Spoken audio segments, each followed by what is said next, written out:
இந்த இடத்துல இருக்கிற ஆர்மி சோல்ஜருக்கு எல்லாமே இவரு தான் குக்கிங் மாஸ்டர். இவரு அவங்க டீமுக்காக சாப்பாடு செஞ்சுட்டு இருக்காரு. பட் அந்த டைம் வந்துகிட்டு ஜெர்மனி நாட்டோட டேங்கர் இந்த பக்கம் வரதை பாத்துக்கிட்டு அவர் ஒரு பள்ளத்துக்குள்ள போயிட்டு மறைஞ்சிருக்க ஆரம்பிக்கிறாரு.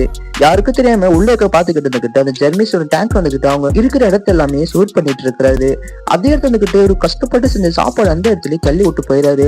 இவரு கடுப்பால என்ன பண்றாருன்னா அவர் பக்கத்துல இந்த கோடை எடுத்துக்கிட்டு அந்த ஜெர்மனிஸ் டேங்க் மேல ஏற ஆரம்பிக்கிறாரு. டேங்கர் மேல ஏறணும் இருந்துகிட்டு யாரும் மேல இருக்கிறான்னு தெரிஞ்சுக்கிட்டு சன மாதிரியே சுட ஆரம்பிக்கிறாரு. அப்போ கையில வச்சு இந்த கோடை எடுத்துக்கிட்ட சுட்டு இந்த கண் வந்துகிட்டு அந்த இடத்துல அடிச்சு உடைக்க ஆரம்பிக்கிறாரு. அந்த டேங்கர் இருந்து எல்லாத்தையும் பார்த்துட்டு டைம் வந்துகிட்டு இருப்பதை கட்டி இருந்த ஒரு துணி எடுத்துக்கிட்டு அதை அவுத்துக்கிட்டு யாருக்கும் தெரியாம அந்த ஓட்டி போட்டு அடைச்சிடாரு. இது கூட தெரியாம வந்துகிட்டு அந்த டேங்கர் வந்துகிட்டு ஒரு பாதைக்கு போகாம டென்ட்டுக்குள்ள போய் லாக் ஆக ஆரம்பிக்குது. இதுல டைம் சொல்லிட்டு அந்த டென்ட் போய் வந்துட்டு நெருப்பு கொளுத்துதான் சொல்லிட்டு கொளுத்து விட ஆரம்பிக்கிறது. அந்த புகை தாங்க முடியாம உள்ள ஆர்மி மேன்ஸ் எல்லாம் மூச்சோட ரொம்பவே திணற ஆரம்பிக்கிறாங்க. அதுக்கப்புறம் வந்துகிட்டு சேனல்லாம் சொல்லிட்டு மேல பார்த்தோன்னா ஒரு குக்கிங் மாஸ்டர் பின்னாடி இருந்துகிட்டு ஒரு கன் வச்சுக்கிட்டு அந்த ஆர்மி மேன்ஸ் எல்லாம் பேட்டிட்டு கட்டி போட்டு வச்சிருக்காரு. அதுக்கப்புறம் வந்துகிட்டு அவங்க டீம் லீடர் எல்லாம் வந்து பார்த்தோன்னா ஒரு ட்ரக் வந்துகிட்டு 4 சோல்ஜரை பிடிச்சதுக்கு பார்த்துக்கிட்டு இந்த குக்கிங் மாஸ்டர் பார்த்துக்கிட்டு ரொம்பவே கை தட்டி போராட்டம் பண்றாங்க. இதெல்லாமே உண்மை சம்பவம். ஜாப்பனீஸ்ல இது உண்மை நடந்தது. மறக்காம சேனல் சப்போர்ட் பண்ணுங்க. மறக்காம சேனல். தேங்க்யூ.